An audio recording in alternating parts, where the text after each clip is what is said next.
Gita IAS, जहां सपनों को पंख मिलते हैं। नमस्ते। चलिए आज शुरू करते हैं। उससे पहले बात कर लिया जाए, होली तो खेल ही लिया होगा अच्छे से। होली बहुतों के लिए बेहतर हुआ, कुछ लोगों के लिए खराब हो गया। किनके लिए? लड़कियों के लिए। आप लोगों ने होली खूब मनाई, लेकिन कुछ लड़कियों का बहुत ज़्यादा शिकायत आया और बहुत देखा गया कि बदतमीजी हुई उनके साथ, जो कि ठीक नहीं था। लेकिन हम आगे बढ़ते हैं। देखिए क्या देखना है हमको। देखिए आज हमें देखना है international ethics, global issues in international ethics, global Commons. सबसे पहले समझेंगे कि ग्लोबल कॉमन्स क्या होता है। ठीक है, ग्लोबल कॉमन्स क्या होता है, उसके बाद हम आगे बढ़ेंगे। ठीक है, एक एक करके देखते हैं। देखिए मान लीजिए एक छोटे पहले लोकल एग्जांपल लेते हैं। मान लीजिए एक गांव है, एक्स गांव, एक वाई गांव, एक जेड गांव। ठीक है, ये क्या है, बहुत ज्यादा अमीर है। इशू देख रहे हैं क्या, ग्लोबल कॉमन्स भी देख लेंगे, इसमें इशू क्या है वो भी देख लेंगे। एक मिडिल इनकम है, एक मिडिल इनकम वाला देश है, एक बहुत ज्यादा गरीब देश है, गरीब गांव है, छोड़िए, एक्स गांव, वाई गांव, गरीब गांव, जेड। और एक एरिया है ये, मान लीजिए तालाब। ये जो टेरिटरी होगा, जो एक्स का जो क्षेत्र है रहने वहने का, जितना भी अधिकार, जहां तक इसके हुक्म वगैरह चलते हैं एक्स के, और जितने यहाँ तक ये एक्स इस रिसोर्स का इस्तेमाल कर सकता है क्योंकि ये पूरा इसका है। वाई क्या कर सकता है, यहाँ तक के रिसोर्स इस्तेमाल कर सकता है क्योंकि इसका अधिकार क्षेत्र यहाँ तक है। जेड क्या करेगा, इसका अधिकार क्षेत्र यहाँ तक है, तो इस बाउंड्री के बाहर नहीं जाएगा। अब ये कैसी बाउंड्री है जहाँ पे किसी का अधिकार नहीं है। किसी का अधिकार नहीं है मतलब सभी इसको इस्तेमाल कर सकते हैं, सभी इस्तेमाल कर सकते हैं। ठीक है, ये गांव का इशू है। एक गांव में ऐसी जगह है, तालाब है मान लीजिए, ठीक है, सभी इस्तेमाल कर सकते हैं। यहाँ पे भी तालाब है लेकिन केवल यही इस्तेमाल कर सकता है क्योंकि इसका है। वायु भी में तालाब है, ये भी यहाँ कर सकता है क्योंकि इसका है। जेड भी वैसा ही, लेकिन ये एक ऐसा तालाब है जहाँ पे सभी इस्तेमाल कर सकते हो, किसी का नहीं है। तो ये क्या है, कॉमन, कॉमन है। ठीक है, सभी के लिए कोई भी इस्तेमाल कर सकता है, साझी संपत्ति है ये। ठीक है, लेकिन दिक्कत क्या है इस गांव में। एक गांव जो है एक्स बहुत अमीर है, एक मिडिल इनकम है, एक गरीब इनकम वाला गांव है।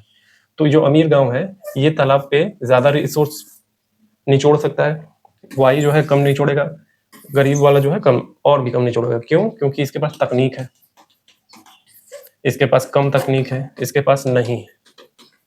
यही इशू है ग्लोबल साझा संपत्ति में।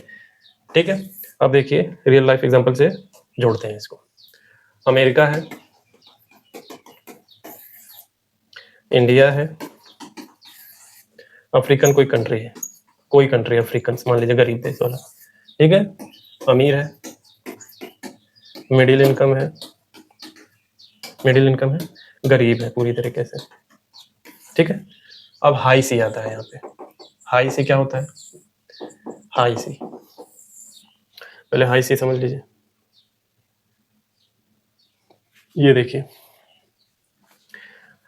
कोई यहाँ पे देश है, ठीक है, मान लीजिए भारत है, तो भारत का जो वाटर वाला लाइन होता है, ठीक है, वाटर वाला लाइन, वहां से 200 नॉटिकल माइल, 200 नॉटिकल माइल के बाद जो इलाका आता है उसको हाई सी बोलते हैं, जहाँ पे केवल भारत का अधिकार क्षेत्र नहीं है, सभी देशों का है। ठीक है, और यहाँ पे एक्सप्लॉइटेशन, यहाँ पे कुछ रिसोर्सों का इस्तेमाल करने के लिए आपको यूएन से परमिशन लेनी पड़ती है। ठीक है, अब आते हैं मुद्दे पे। हाई सी समझ में आ गया। मान लीजिए एक मिनट आपको दिखा दें, ये भारत है, ये भारत है,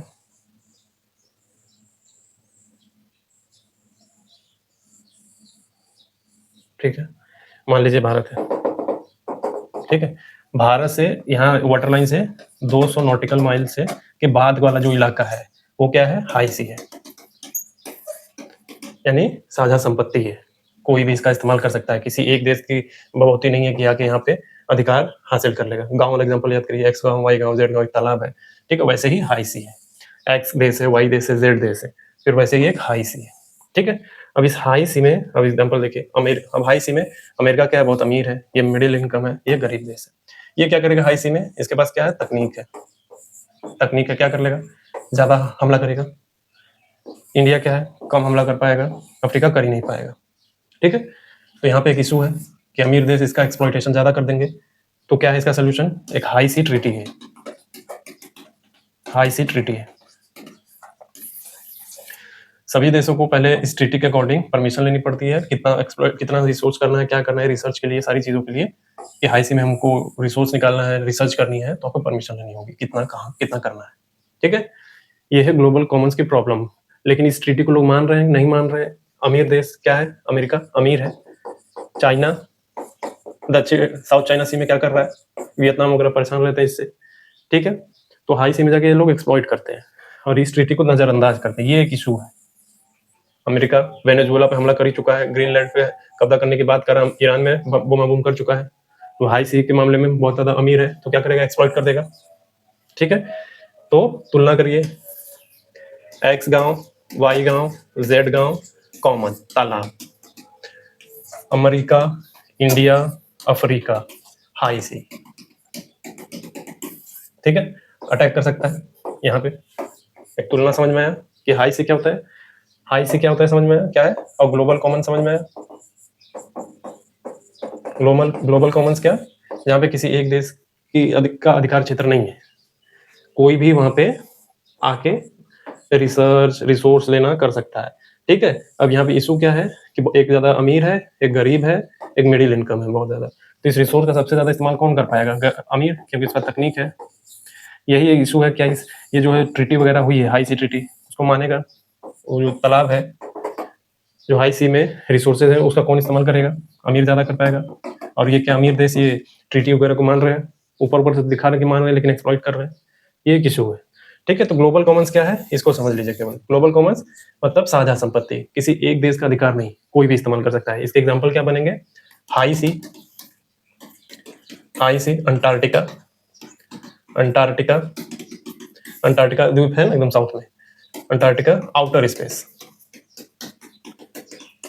अभी अंटार्कटिका वाला महाद्वीप जो है आपको पता ही है, वहां पे कोई देश नहीं रहता, वहां पे बहुत सारे लोग जाते हैं रिसर्च के लिए, बहुत सारे देशों के रिसर्च स्टेशन है वहां पे, ठीक है, रिसर्च कर रहे हैं, पता कर रहे हैं कि यहाँ पे क्या क्या है, क्या क्या नहीं है, रिसोर्स वगैरह।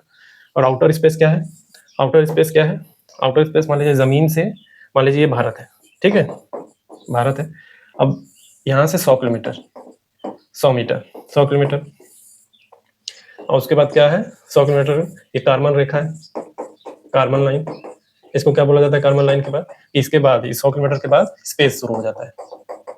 और ये जो स्पेस है, ये स्पेस है किसी एक एक देश का जो है अधिकार नहीं है कि इसी का होगा, आपके बाउंड्री से 100 किलोमीटर ऊपर ये आपका वायुमंडल है, ये आपका क्षेत्र है, ये इंडिया का है, ठीक है। वैसे अमेरिका का 100 मीटर, 100 किलोमीटर उसका है, ठीक। लेकिन उसके बाद अगर शुरू होता है, क्या शुरू होता है, स्पेस, तो स्पेस क्या है, ग्लोबल कॉमन्स, साझा संपत्ति है सबका, ठीक। यही हमें देखना था। अब हम आगे बढ़ते हैं समझने के लिए। आप क्या समझ चुके हैं, आप ग्लोबल कॉमन समझ चुके हैं। ग्लोबल कॉमन्स क्या, साझा संपत्ति, साझा संपत्ति में क्या आ सकता है, हाई सी आ सकता है, हाई सी, उसके बाद outer space, outer space Antarctica, जहाँ किसी एक देश का अधिकार क्षेत्र नहीं है। अब इन्हीं को लेकर इश्यूज क्रिएट होंगे, जैसे आउटर स्पेस को लेकर क्या इश्यूज क्रिएट होंगे, हाई सी को लेकर क्या इश्यूज हो सकता है, हमने देखा एक्सप्लॉइट कर सकते हैं, अंटार्कटिका में भी ये हो सकता है एक्सप्लॉइटेशन, कि अमीर देश हो सकता है एक्सप्लॉइट कर दे, ठीक है। अब देखिए management and regulation of global Commons, global Commons समझ गए, साझा संपत्ति, किसी भी देश का एक अधिकार नहीं, सब इस्तेमाल कर सकते हैं लेकिन नियमित रेगुलेट करके, हाई सी, अंटार्कटिका, आउटर स्पेस, ठीक है। ग्लोबल कॉमन्स समझ चुके हैं आप। अब आगे देखेंगे, जैसे गहरा समुद्र, हाई सी के बारे में हमने भी देखा, हाई सी क्या नुकसान हो सकता है, अमीर देश क्या कर सकते हैं, उसको एक्सप्लॉइट कर दे सकते हैं, उससे क्या होगा, क्या क्या एक्सप्लॉइट करेंगे, ओवर फिशिंग करेंगे, बहुत ज्यादा मछली वगैरह पकड़ लेंगे, तो जो वहाँ के लोकल गरीब मछुआरे हैं वो क्या करेंगे, अमीर देश आए जाल फेंका, उठाया, लेके चले गए, और गरीब देश क्या करेंगे, वहाँ के परेशान हो जाएंगे, ठीक है। प्लास्टिक पोल्यूशन, ये एक इशू है, हाई सी ट्रीटी हुई है यूएन में, ठीक है। तो क्या होता है हाई सी ट्रीटी में, सहमति बनी है कि जो खुले महासागरों की जैव विविधता की रक्षा के लिए ऐतिहासिक समझौता है, यह दर्शाता है कि दुनिया नैतिक रूप से इसे बचाने की दिशा में बढ़ रही है, क्योंकि ये सबकी साझा संपत्ति है। लेकिन ऐसा हो रहा है क्या कि लोग नैतिक रूप से इसको मान रहे हैं कि नहीं मान रहे हैं, अमेरिका देख के लगता है मानता है, चाइना देख के लग रहा है मान रहा है, यही इशू है, ठीक है। अंटार्कटिका देख लीजिए, ग्लोबल कॉमन्स है, क्या मिल रहा है, अंटार्कटिका ट्रीटी हुई है, ट्रीटी सिस्टम है, क्या होता है यहाँ पे, अनुसंधान होते हैं, रिसर्च लोग करते हैं जाके, किसी एक की संपत्ति नहीं है, भारत भी वहाँ पे अपना रिसर्च स्टेशन लगाया हुआ है।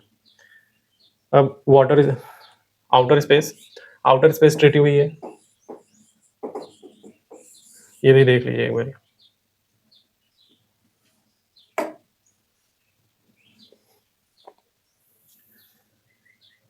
ये आउटर स्पेस ट्रीटी हुई है। आप जो लोग साइंस एंड टेक्नोलॉजी पढ़ते हैं, साइंस एंड टेक्नोलॉजी में भी स्पेस टेक्नोलॉजी पढ़ते हैं, उसमें उनको स्पेस ट्रीटी पढ़ाया जाता है। स्पेस ट्रीटी में आउटर स्पेस में लोग वेपनाइजेशन ये सारी चीज़ें नहीं करना है, बहुत ज़्यादा गंदगी नहीं फैलाना है, किसी एक की संपत्ति नहीं है, वो सभी के लिए है। ये इस ट्रीटी से रेगुलेट होता है आउटर स्पेस। इसमें 3 ट्रीटी हुई है मेजर, जो आपको जो साइंस एंड टेक पढ़ेंगे उनको पता होगा। मुझे ट्रीटी नहीं पढ़ाना है, बस मुझे इश्यूज दिखाना है कि क्या-क्या हो रहा है। ठीक है? तो अंतरिक्ष में क्या-क्या हो सकता है? स्पेस डेब्रिस हो सकता है। स्पेस डेब्रिस, अंतरिक्ष में कचरा। अंतरिक्ष में कैसा कचरा? देखने में पता चलेगा। देखिए, ये अंतरिक्ष में इस तरह का कचरा जो सैटेलाइट वगैरह छोड़े जाते हैं, एक नियत समय होता है ना सैटेलाइट का कि 5 साल चलेगा, 10 साल चलेगा, उसके बाद क्या? वो तो वहीं पे बिखर जाता है पूरा, वैसे ही। तो ये है स्पेस डेब्रिस, जो सैटेलाइट के मलबे वगैरह होते हैं, ये उसको बोलते हैं स्पेस डेब्रिस, कचरा है ये। ठीक है? बहुत ज़्यादा स्पेस आप सैटेलाइट भेज अमीर देश के हैं, तुरंत-तुरंत उनके पास सारे लॉन्च व्हीकल है, लॉन्च पैड है, लगा-लगा के भेजने लगे। गरीब देश हैं, वो नहीं कर पा रहे हैं ऐसा, क्योंकि उनके पास टेक्नोलॉजी है ही नहीं। तो गंदगी कौन फैला रहा है? अमीर देश। साफ कौन करेगा? अमीर देश। तो ये इशू है कि अमीर देश अपनी नैतिक जिम्मेदारी समझ के सब चीज़ों को साफ करेंगे कि नहीं करेंगे। तो अब देखेंगे जापान जाक्सा-उक्सा वाला कुछ बना के साफ करने के लिए यंत्र बना रहे हैं सब। ये एक इशू है कि सफाई कौन करेगा? अमीर देश करेंगे, गरीब देश क्या? गरीब देश तो गरीब जो देश है वो तो झेल रहा है इस सब चीज़ों को, केवल करे कोई भरे कोई वाला मामला। तो नैतिक जिम्मेदारी किसकी है साफ करने की? ये सब हमें जिसने किया वो करे। ठीक है? Space debris, weaponisation of space, अंतरिक्ष में लेजर वेजर से किसी भी देश को अटैक करने के लिए ये व्यवस्था जो बना रहे हैं लोग, नैतिक रूप से जिम्मेदार रहे कि ये सब ना करें। लूनर माइनिंग, चांद पे जाके खनन करने का कोशिश, माइनिंग करना हो रहा है आज, धीरे धीरे स्टार्ट भी कर दिया है लोगों ने। तो क्या क्या प्रॉब्लम देखा हमने ग्लोबल कॉमन्स में? ग्लोबल कॉमन्स क्या होता है ये पता हो गया। क्या हो सकता है आउटर स्पेस में? आउटर स्पेस की प्रॉब्लम है। आउटर स्पेस में क्या क्या हो गया? लूनर माइनिंग, लूनर माइनिंग नहीं होनी चाहिए। ठीक है? बहुत ज़्यादा माइनिंग मत करिए यहाँ पे। और क्या? वेपनाइजेशन ना करिए, वेपनाइजेशन ना करिए यहाँ पे। स्पेस डेब्रिस, ये सारी चीज़ें जो हो रही हैं इसकी जिम्मेदारी कौन लेगा? ठीक है? अंटार्कटिका का मामला है।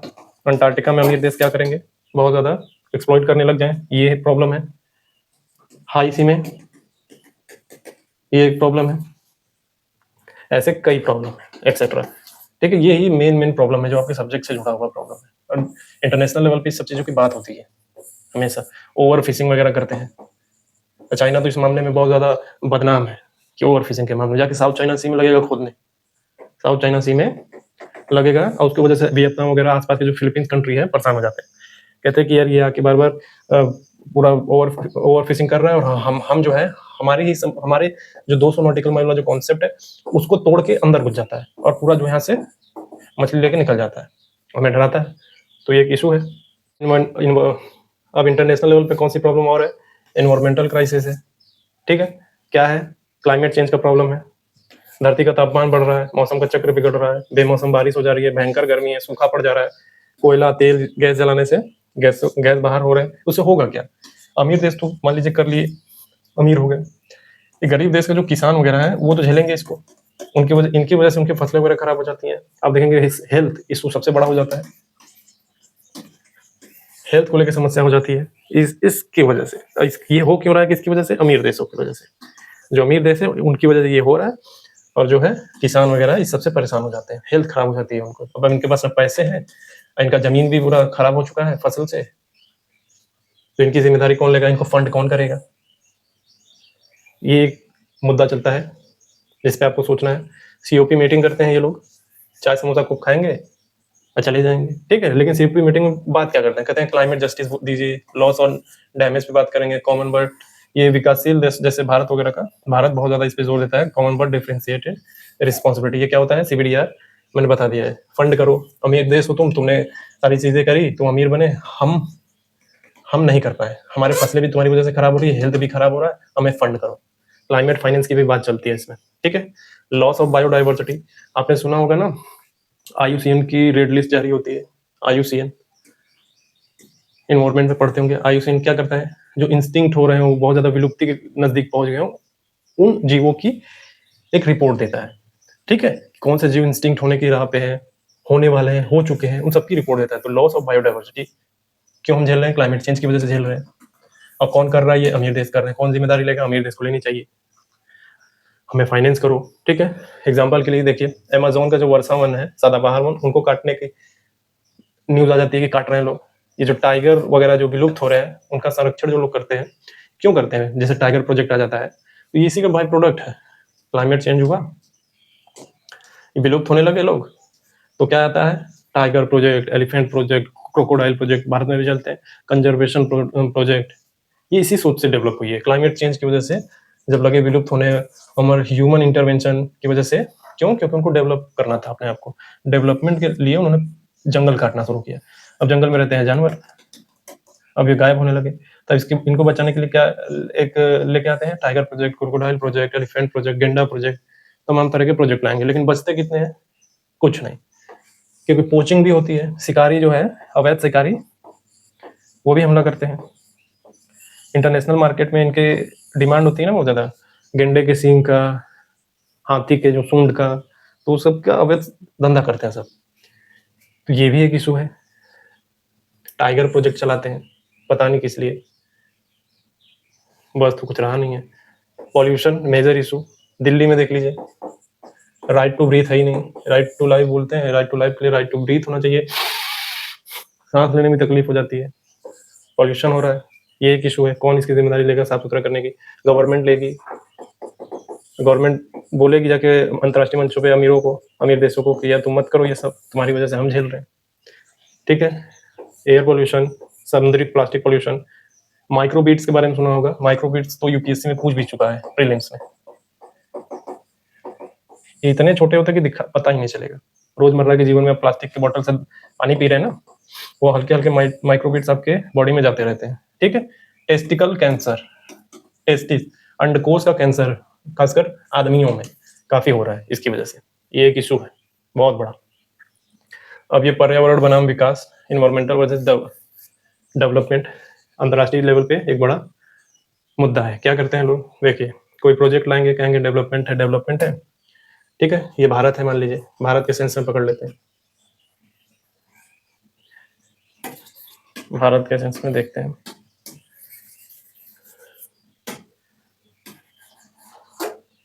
यार मैप गड़बड़ हो जा रहा है। मैप तो मैं बहुत बढ़िया बनाता हूँ, लेकिन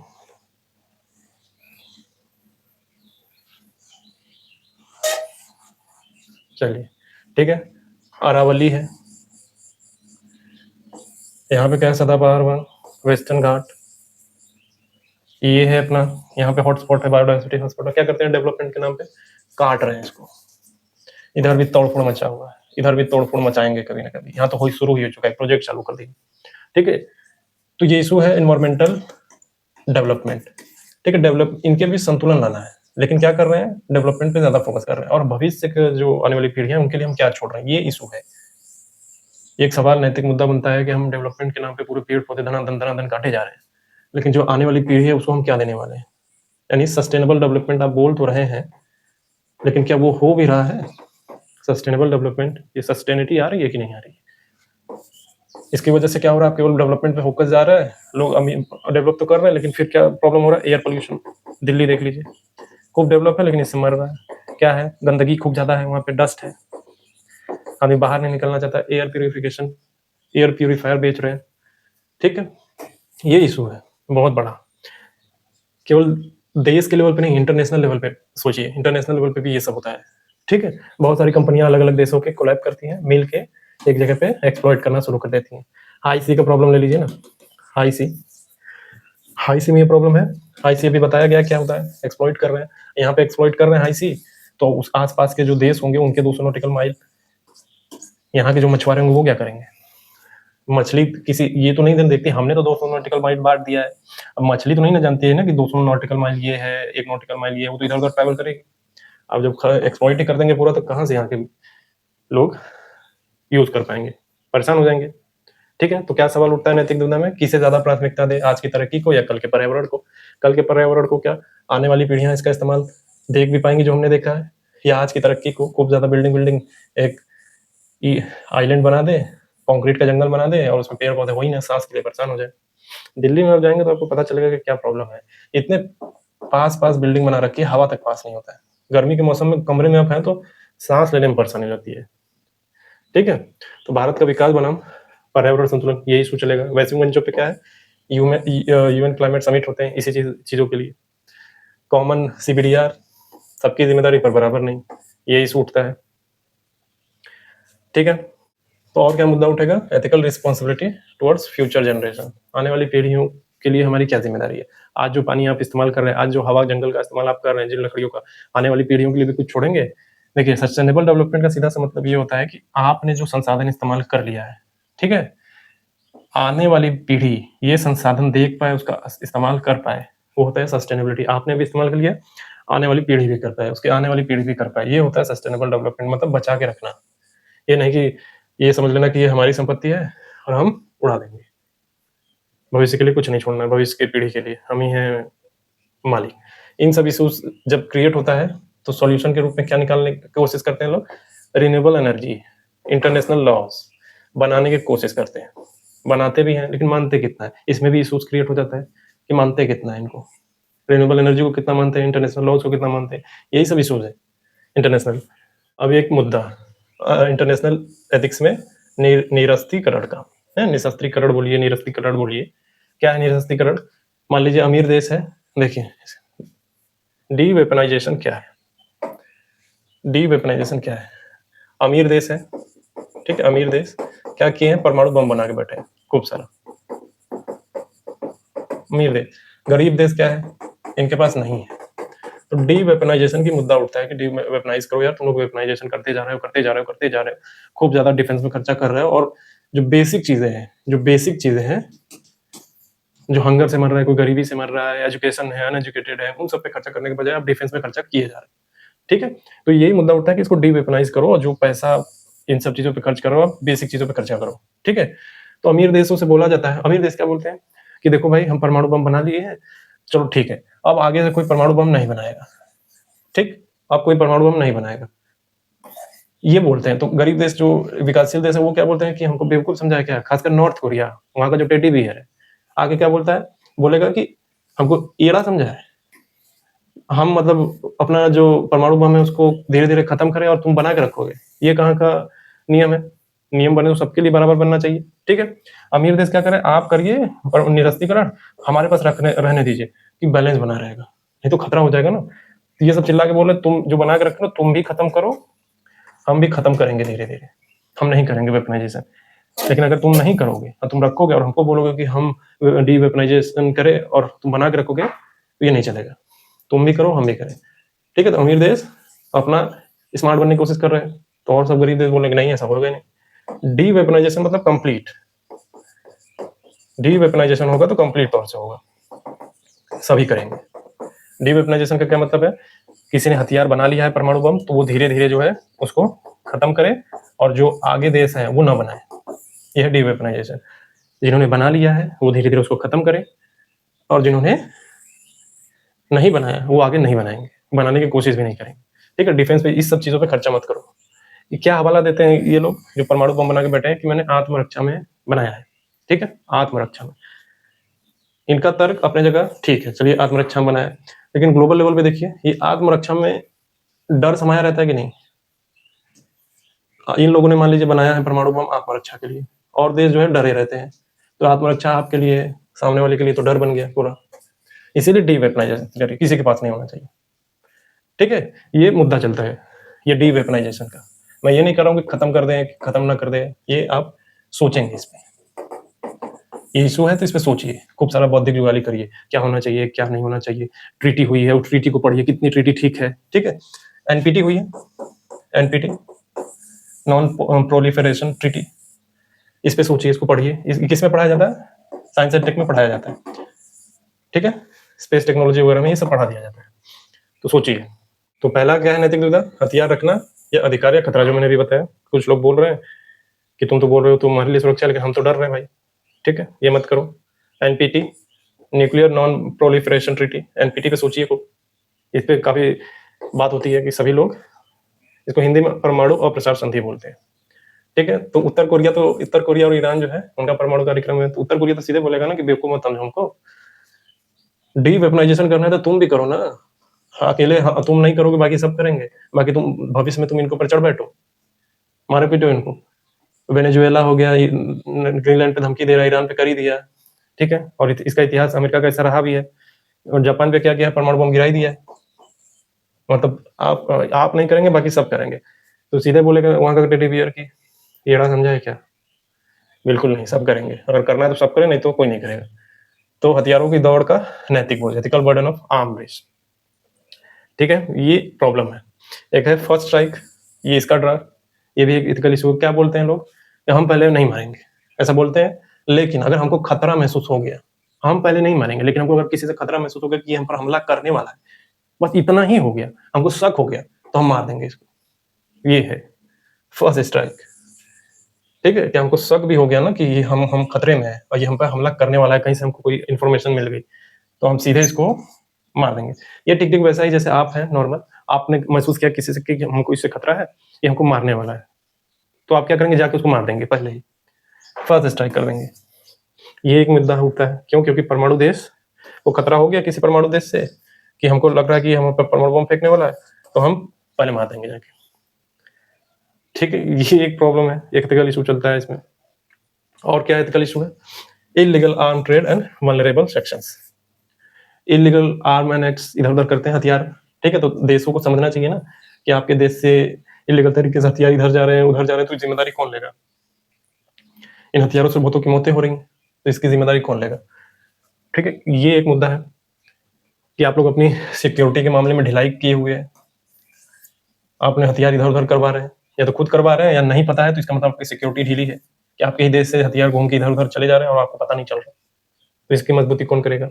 ठीक है, अफ्रीका और मिडिल ईस्ट में बहुत ज्यादा प्रॉब्लम चलती है, देखते हैं ना, गोली चल गई, लगे 300-400 लोग मर गए, खबरें आ जाती हैं, किससे? ये किस चीज से होता है? ये इलीगल जो हथियार इधर उधर करते हैं ना, इन्हीं सब चीजों से होता है।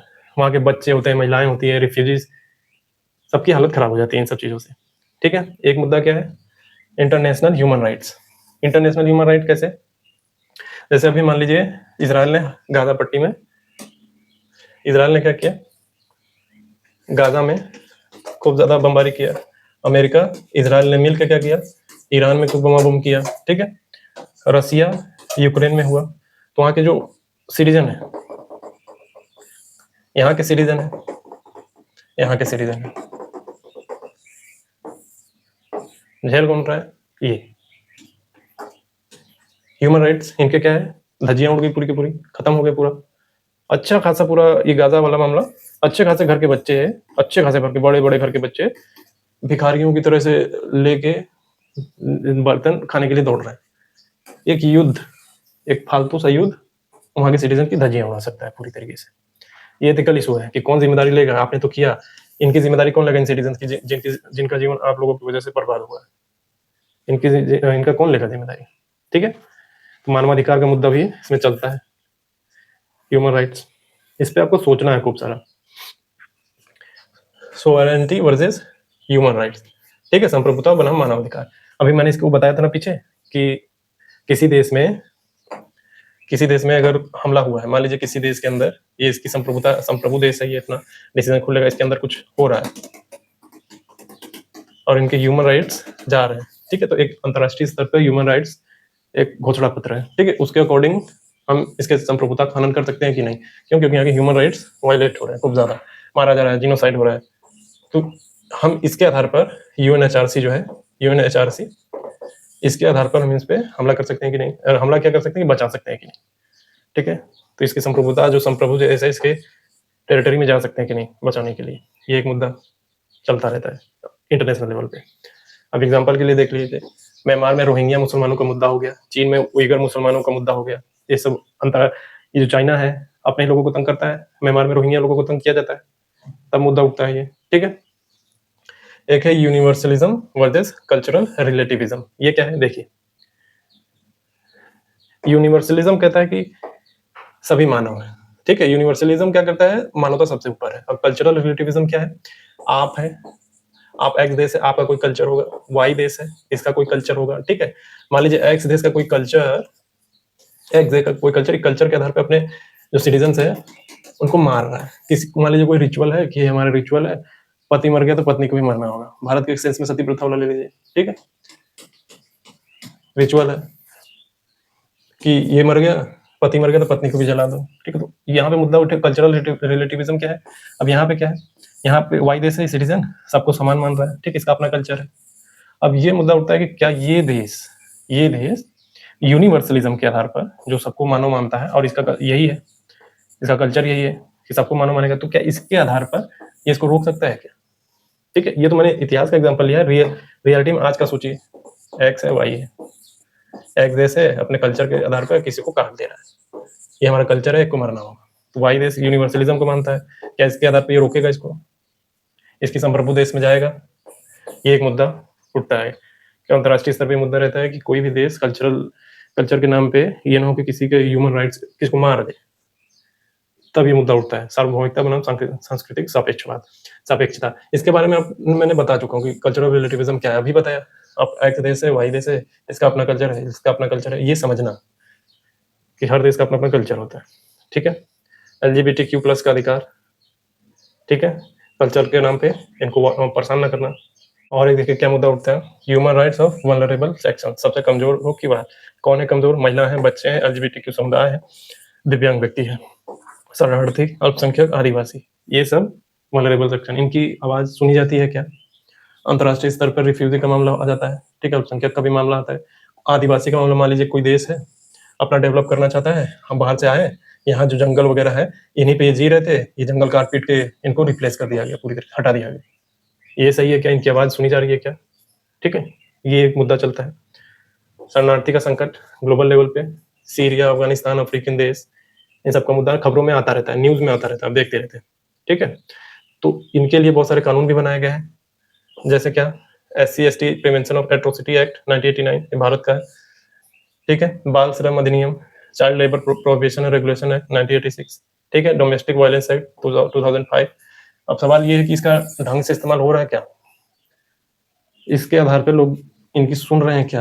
अब वीडियोस वायरल हो जाते हैं बहुत ज्यादा, तो देखने में तो लगता है कि यार इसको तो पीटा जा रहा है, इस कानून को तो किसी का डर ही नहीं है, समझ ही नहीं रहे इस कानून को, जिसके मन में जो आ रहा है वो कर रहा है। आज होली का समय देख लीजिए, इतने वीडियो वायरल हुए हैं कि लड़कियों के साथ बदतमीजी खूब हुई है होली में, खूब बदतमीजी लोगों ने किया है, उनके प्राइवेट पार्ट्स में कलर लगाने की कोशिश, उनके, अभी एक फॉरेनर थी वो बता रही थी उसके पार्ट को स्क्वीज करना, ये सब गलत हरकत करते थे, कर रहे हैं, तो मान रहे हैं क्या? उनकी आवाज सुनी जा रही है क्या? बस। अब क्या मुद्दा उठता है, देखिए, अंतर्राष्ट्रीय स्तर पर IPR का मुद्दा होता है, अंतर्राष्ट्रीय बौद्धिक संपदा अधिकार, इंटरनेशनल इंटेलेक्चुअल प्रॉपर्टी राइट्स का मामला उठता है, ठीक है। ज्ञान की चोरी, बायो पायरेसी भी इसमें आता है। इंटेलेक्चुअल प्रॉपर्टी राइट्स क्या? आपने बौद्धिकता का इस्तेमाल करके आपने कोई इनोवेशन कर दिया, ठीक है। अब ये जो इनोवेशन आपने किया वो आपका अधिकार है, ठीक है, कोई इसकी चोरी नहीं करेगा। अब क्या करते हैं, इस चोरी न करने के लिए आप पेटेंट करा लेते हैं, ठीक है। लेकिन मुद्दा इसमें क्या होता है, मान लीजिए आपने कोई दवाई बना दी, मान लीजिए कोविड-19 का टाइम है, आपने दवाई बना दी, वैक्सीन बना दी, ठीक है। अब आप चाहते हैं कि ये पेटेंट हो जाए, ठीक है, आप ही ने बनाया है, आप ही का है सब, लेकिन मामला क्या है, क्राइसिस का समय, जनहित का मुद्दा आ जाता है सामने कि आप पेटेंट करा ले रहे हैं, इसका मतलब ये है कि आप सामने वाले को अधिकार नहीं दे रहे बनाने का। अब आप पेटेंट करा लिए तो आपका एकाधिकार हो गया, एकाधिकार हो गया तो आप ज्यादा दाम पे बेचेंगे। तो ऐसे मामले में ये देखा जाता है कि ये पेटेंट वाला मामला चलेगा कि नहीं चलेगा, ठीक है, क्योंकि जनहित का मामला है। भारत ने अपने अंदर में क्या बनाया, कंपलसरी लाइसेंसिंग, कि अगर ऐसा कोई जनहित का मामला है या बहुत ज्यादा अर्जेंसी का मामला है, अगर कोई दवा कंपनी ने पेटेंट लिया हुआ है तो उस पेटेंट को बाईपास कर सके, वो जनहित के मामले में कंपलसरी लाइसेंसिंग लागू करके उस दवा का मास प्रोडक्शन करके लोगों को बांटेगी। क्यों? क्योंकि जान बचाना जरूरी है। ये एक मुद्दा चलता है, ठीक है। WTO में मुद्दा चलता है अभी भी कि ये जो कंपलसरी लाइसेंस बहुत सारे देश, जैसे भारत के संदर्भ में भारत ने बनाया है, तो इसके सवाल उठाते हैं कि हमने पेटेंट कराया फिर भी ये दवा बना ले रहा है, ठीक है। फिर तो भारत का जवाब देता है इस पे, इसके हमारा, हाँ, ये जनहित का मामला है, जनहित के मामले में करना है, हम करेंगे, कुछ भी हो जाए, ठीक है। जो एग्जांपल दिया, कोविड-19 वैक्सीन का पेटेंट का मुद्दा चलता है। भारत का अनिवार्य लाइसेंसिंग, कंपलसरी लाइसेंसिंग, पेटेंट अधिनियम 1970 में एक प्रावधान है इसका कि कोई भी आप पेटेंट करा लीजिए, लेकिन जनहित का मामला है या बहुत ज्यादा जरूरी होगा तो हम इसका इस्तेमाल करेंगे, चाहे कुछ हो जाए, ठीक है। नॉलेज वर्सेस कमर्शियल सीक्रेसी का मामला आ जाता है। किसी ने कोई कमर्शियल, मान लीजिए कोई बर्गर बना रहा है, ठीक है, उसने किस प्रोसेस से बनाया, कैसे बनाया, ये उसका पूरा सीक्रेट है, नहीं बताना चाहता, लेकिन सीक्रेट का चुरा लेते हैं लोग, ठीक है, इसको बाईपास करते हैं किसी तरीके से। तो बनाने में आईपीआर वाले मामले में क्या है, प्रोसेस कि कैसे बनाया है और क्या क्या यूज किया है, ये चलता है। तो अब इसका सीक्रेट पता करके ये प्रोसेस वाले शब्द को पकड़ के बाईपास करते हैं लोग। ये मान लीजिए ये प्रोसेस इस्तेमाल किया, फॉर एग्जांपल ऐसे, ये मान लीजिए इस सीधी लाइन का प्रोसेस इस्तेमाल किया इसने बनाने के लिए। अब इसने जो दूसरा चुराया है उसने प्रोसेस बदल दिया, कह रहा है कि हमने ऐसे प्रोसेस किया है, प्रोसेस चेंज हो गया, चीज वही है, प्रोसेस अलग हो गया। तो इस तरीके से बाईपास करते हैं। तो ये मुद्दा चलता है कि क्या कर सकते हैं। और इंटरनेशनल लेवल पे एक मुद्दा चलता है, protection of traditional knowledge versus commercial exploitation. देखिए क्या होता है, बायोपायरेसी के बारे में सुना है, बायोपायरेसी। बायोपायरेसी क्या होता है, मान लीजिए भारत है, भारत में बहुत ज्यादा जो आदिवासी हैं, आदिवासी समुदाय, नीम और जो हल्दी है, इन सब चीजों से वो अपना दवा मेडिसिन वगैरह कुछ डेवलप करते हैं। ठीक है, अब बाहर की कंपनियां आ जाती हैं, इनके पास चली जाती हैं, अब इन्होंने ये सब चीजों का पेटेंट तो कराया नहीं।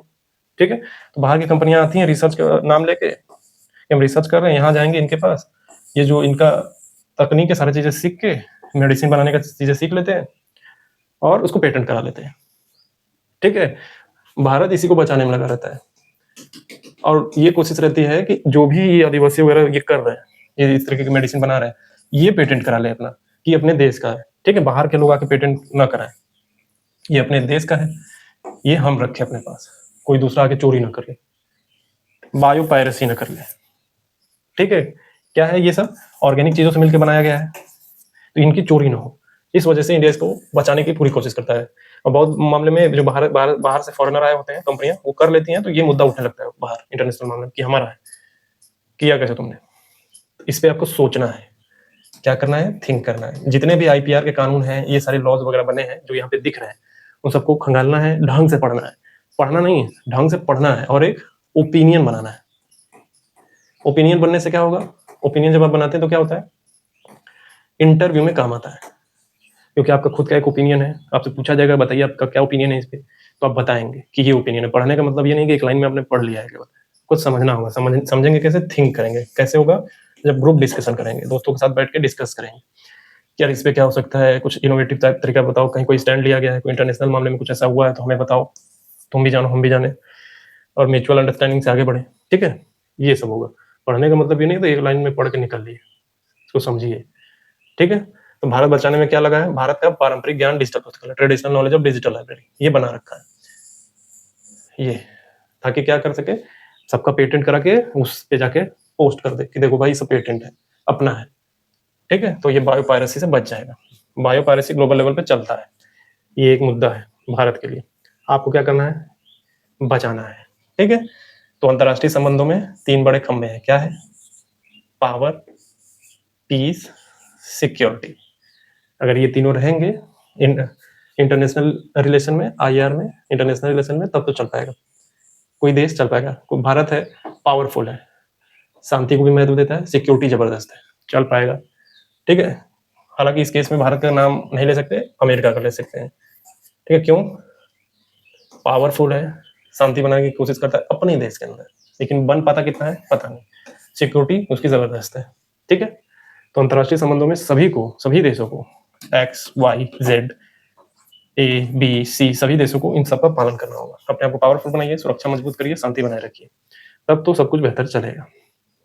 ठीक है, देखिए अब अंतरराष्ट्रीय संबंधों में नैतिकता का महत्व, इंटरनेशनल रिलेशन में नैतिकता का महत्व, एथिक्स का क्या महत्व है। देखिए बहुत बड़ा महत्व है। अगर अंतरराष्ट्रीय स्तर पे या इंटरनेशनल लेवल पे सब लोग बहुत ज्यादा नैतिक रहे तो इससे क्या होता है, फाउंडेशन ऑफ ट्रस्ट, भरोसे की भरोसा बनता है। ठीक है, इस सबसे बेहतर होती है सारी चीजें। जैसे मान लीजिए बहुत ज्यादा भरोसा बना हुआ है तो भारत का जो वैक्सीन मैत्री है, सबको वैक्सीन दे रहा है, ये होगा।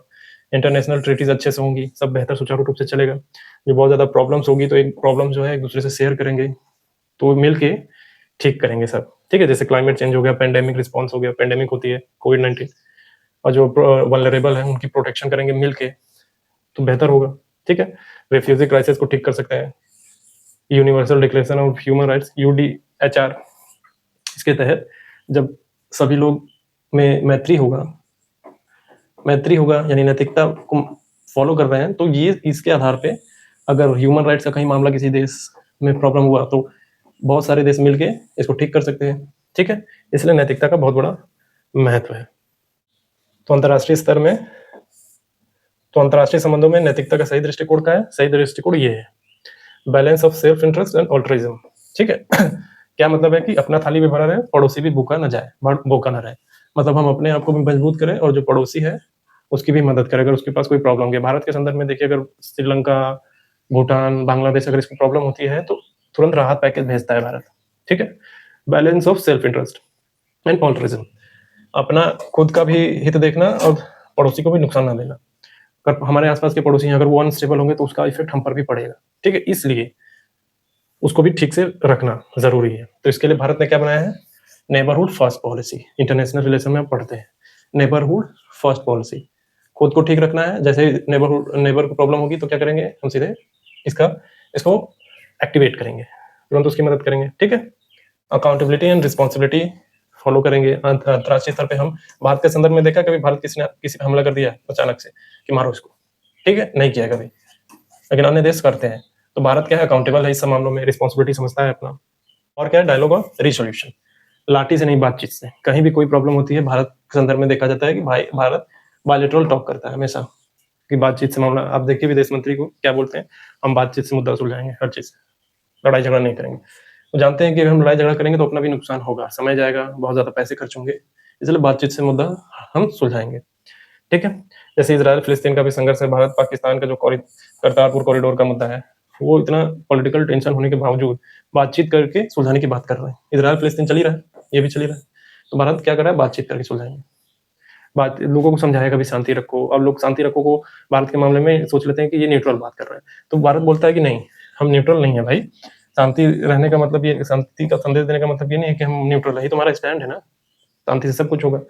और क्या है? थिंक ऑफ फ्यूचर जनरेशन, आने वाली पीढ़ियों के बारे में सोचे कि हम उनको विरासत में क्या दे रहे हैं। ये जो युद्ध हम करे जा रहे हैं और संसाधनों को धज्जियां उड़ा रहे हैं, वो विरासत में हम देने वाले हैं आगे वाली पीढ़ी को, कि तुम भी लड़ना और लड़ते लड़ते मर जाना और प्रकृति को धज्जी उड़ा देना।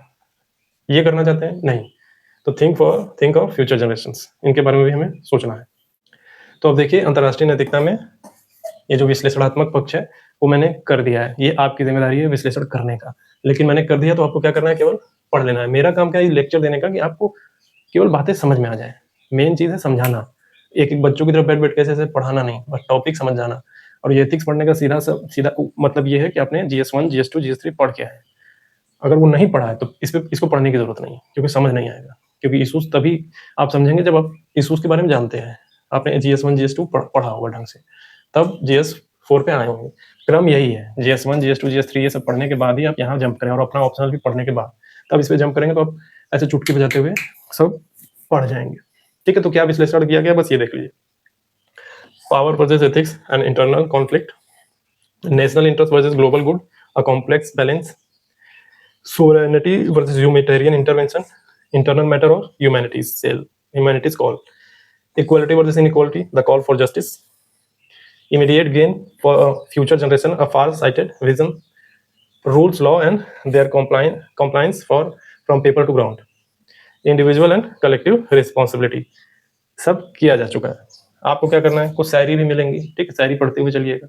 पूरा एकदम अप्लाइड बनाया गया है इस पेपर को, मतलब इस नोट्स को अप्लाइड बनाया गया है ताकि आपको कुछ समझ में आए, ठीक है। अब बाकी कल करेंगे, ठीक है। आज के लिए इतना ही। आपकी क्या जिम्मेदारी है? आपकी जिम्मेदारी है कि प्रीवियस ईयर क्वेश्चन पेपर उठाइए, previous year question paper, PYQ previous year question paper उठाइए, ये उठाइए, सॉल्व करना शुरू करिए।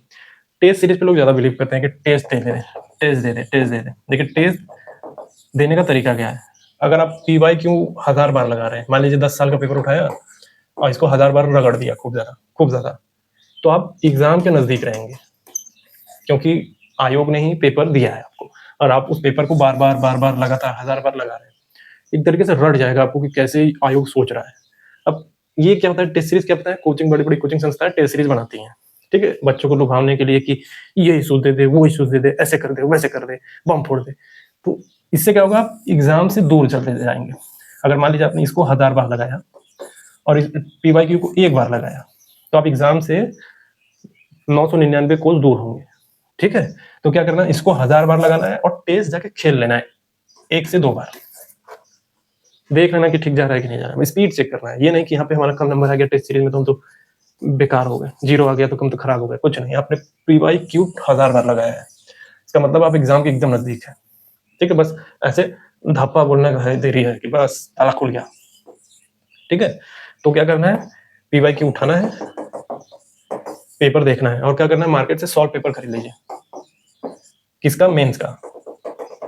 मेंस का सॉल्व पेपर खरीदिए,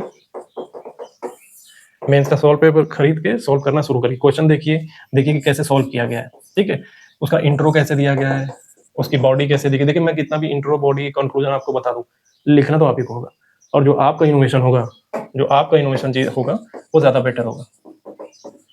ठीक है, ज्यादा बेटर होगा वो।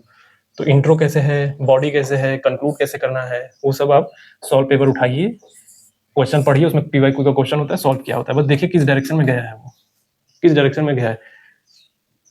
क्या करना है, read less think more, read less think more. और फिर क्या करना है, PYQ प्रैक्टिस मोर। एग्जाम के नजदीक एकदम ऐसे रहेंगे चिपके हुए, एकदम नजदीक में, जैसे ही एग्जाम आएगा तुरंत ऐसे। ठीक है, तय कैसे होगा कि आपने PYQ कितनी बार एनालिसिस किया। PYQ लगाने का मतलब ये नहीं कि एज इट इज लगे लिखने, एनालिसिस करिए। आप देखिए कि किस तरीके का ट्रेंड बना हुआ है। पेपर देखते रहेंगे 1 साल, 2 साल, 3 साल, 4 साल, 10 साल का, तो आपको सीक्वेंस दिखने लगेगा। कुछ देखेगा कि क्वेश्चन रिपीट हो रहे हैं, आपको क्वेश्चन के तरीके समझ में आने शुरू हो जाएंगे कि किस तरीके का क्वेश्चन पूछ रहा है, क्या आंसर होगा। उसके टेल होते हैं ना, क्वेश्चन के टेल होते हैं। एक क्वेश्चन दिया होगा, लास्ट में बोलेगा कि समीक्षा कीजिए, विश्लेषण कीजिए, आलोचनात्मक परीक्षण कीजिए, हिंदी में। ठीक है, तो अंग्रेजी में भी पूछता है, तो वो टेल समझ में आने लगेंगे कि क्या होगा इसका आंसर, आंसर की दिशा क्या होने वाली है। वो कैसे आएगा, PYQ से। वो आपको टेस्ट सीरीज से नहीं आएगा। तो क्या करना है, PYQ 1000 बार, टेस्ट सीरीज 1 बार या 2 बार। एनर्जी वेस्ट नहीं करना, एनर्जी इस पे लगाना है पूरा, PYQ पे पूरा एनर्जी, मेंस का भी और प्रीलिम्स का भी। ठीक, और ग्रुप डिस्कशन अपने दोस्तों के साथ इशूज पे, देश में कोई इशू चल रहा हो करंट में, उसको पकड़िए, अपने दोस्तों को इकट्ठा करिए ढंग के, जो टाइम पास ना करते हो, भाभी भाभी नहीं, भाभी भाभी वाले रहते हैं लोग, उनको हटाइए, बोलिए, बात करो इस पे, क्या है तुम्हारा व्यू, इस टॉपिक को पढ़ के आओ, हमें कुछ नया बनाना है, डिस्कस करेंगे बैठ के, ये लॉ है, ऐसा है, वैसा है। ठीक है, ये तरीका, इससे होगा। नहीं करेंगे तो नहीं होगा। ठीक, तो क्या करना है, PYQ 1000 बार और टेस्ट सीरीज 1 से 2 बार। बस आज के लिए इतना ही, थैंक यू।